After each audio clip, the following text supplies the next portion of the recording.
Alors, bonjour Elodie, on est à la veille des rencontres citoyennes à Vierzon. Donc, est-ce que tu peux te présenter, nous dire qui tu es, si tu représentes une association, un collectif, et d'où tu viens? Et d'où je viens. Donc, je suis Elodie, j'ai 39 ans, je suis mère d'une enfant qui a 4 ans, Jeanne, en couple avec son papa, je suis de Bordeaux et je suis infirmière de métier, infirmière libérale pendant le Covid.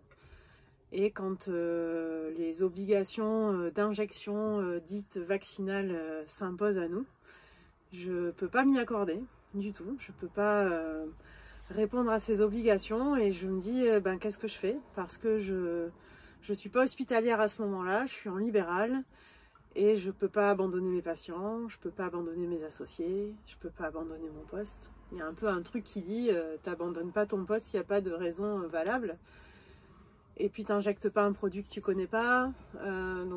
Comment je fais en fait? On n'a pas trop de solutions qui sont proposées à nous. Et me suspendre et quitter mon poste, je peux pas m'y accorder non plus. Et donc je décide de faire des faux passes vaccinaux. Donc d'abord pour moi, pour honorer ce besoin de rester dans le lien professionnel et humain. Et puis ensuite assez rapidement pour d'autres personnes, pour à peu près les mêmes raisons. Soit conserver son emploi, mais pour honorer l'emploi, pas par nécessité, vraiment pour honorer l'emploi. Ou alors une vocation profonde en fait. Voilà. Et puis ça va être aussi des faux passes pour maintenir le lien familial. Aller voir une personne âgée en structure, prendre un billet d'avion pour aller voir un parent souffrant à l'île de la Réunion. Voilà, des exemples comme ça. Donc je m'engage. Et pourquoi je suis ici? En fait, parce que j'ai été dénoncée par mes associés à l'époque.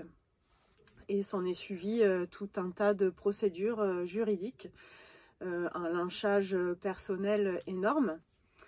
Et je suis là, je crois, pour commencer un petit peu à témoigner de cette histoire. Parce que je suis loin d'être la seule à avoir fait ce choix-là. Et c'est vrai que jusque-là, je pense qu'on nous a pas trop entendu. En fait, on a beaucoup entendu les soignants suspendus, mais les soignants qui ont choisi finalement de trouver une solution pour, je dirais, maintenir le lien, on nous a très peu entendu jusque-là. Voilà. Donc je ne fais pas partie d'une association, même si j'ai pu être dans le mouvement de Réinfo Covid, évidemment que je suis aussi dans le mouvement du syndicat Liberté Santé. Je crois aussi que je suis surtout dans le mouvement de ce qui se propose aujourd'hui dans la construction d'une autre santé pour maintenant et demain. Ça, c'est ce qui m'anime profondément. Mais je suis là surtout pour témoigner. Voilà, on existe, on a fait ça pour résister, certes, maintenir le lien. Et je crois, moi, à ce moment-là, je me dis, qu'est-ce que je peux faire pour rendre service? Qu'est-ce que je peux faire pour continuer et rendre service? Et il y avait une solution, c'était les faux passes. Voilà. Et qu'est-ce qui a amené vos collègues, puisque j'imagine que vous étiez proches, que vous connaissiez, vous échangez, qu'est-ce qui les a amenés à vous dénoncer? Parce que vous auriez pu critiquer avec vous, mais la dénonciation, c'est quand même, la délation, c'est quand même fort, quoi. Ben, c'est la trahison, un peu la déloyauté aussi, le non-respect de l'autre, de son prochain. On était proches, oui. En libéral, on ne peut pas être juste des collègues, en fait. C'est pas possible. On a besoin vraiment de faire corps. Et là, le corps, il se désolidarise. La peur. C'est la peur. La peur. La peur de perdre. La peur de perdre. La peur de perdre les repères, le confort. Et au moment du Covid, c'est vrai que il n'y a plus de repères, en fait. Tout est bousculé. Okay. Ouais. Et depuis, ils ont compris ou non, toujours pas. Ils sont toujours vraiment dans cette croyance que j'ai bien fait. Elles ont bien fait, ouais. Pour l'instant, elles sont encore dans le j'ai bien fait. Ah oui. Ok, c'est loin. D'accord.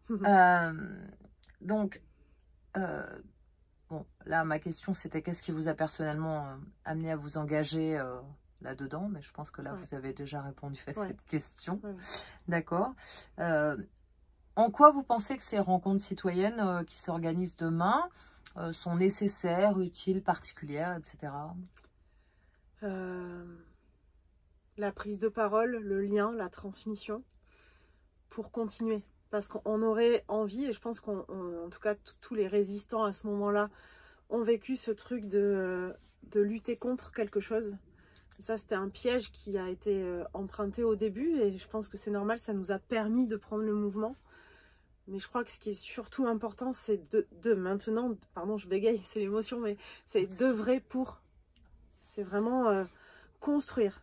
Et c'est ça qui m'amène à participer au congrès demain. Jusque-là, c'est pas que j'étais pas encore prête, mais j'étais encore dans mon combat personnel, rester en vie en fait. Et aujourd'hui, je suis vivante, j'ai envie de le montrer et de participer à ça.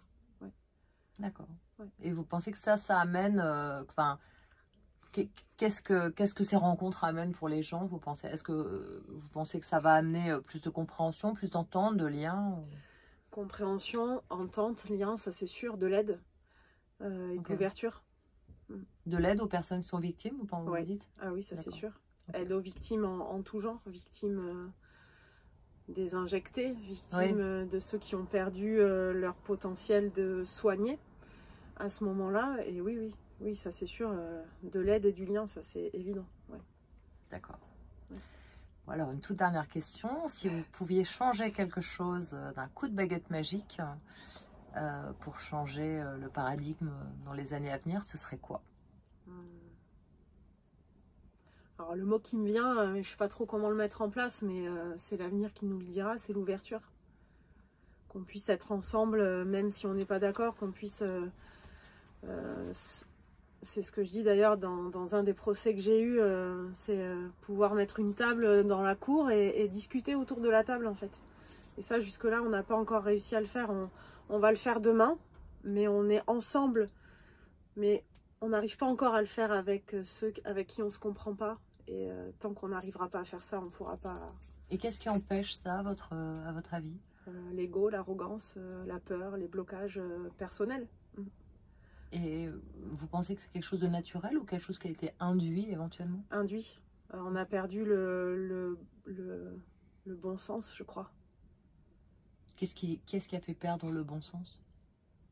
Le conformisme, la complaisance, la facilité. Okay.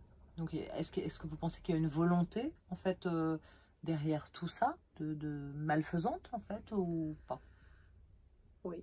Ouais. Okay. Et c'est à nous de reprendre notre place et notre pouvoir. Okay. En fait, je crois que toute cette épreuve ou cette expérience ou cet exercice associé au Covid vient nous apporter la possibilité de dire oui à la vie, en fait, et de reprendre notre place. Okay. Et ça, on a tous ce potentiel. Ouais. Notre place, ça veut dire notre pouvoir, en fait, de décision et d'action. D'action.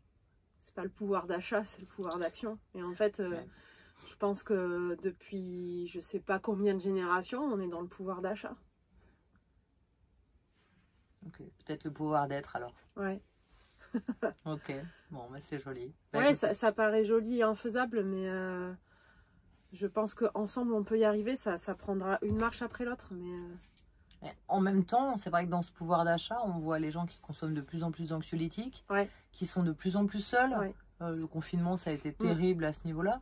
Donc, en fait, on a déjà les réponses qui nous disent que c'est pas l'argent qui nous amène le bien-être et le bonheur. Même si, voilà, ça contribue et c'est sûr qu'il faut pouvoir se loger, se nourrir. Mais au-delà de ça, c'est pas ce qui rend foncièrement heureux, quoi. Non, c'est un outil.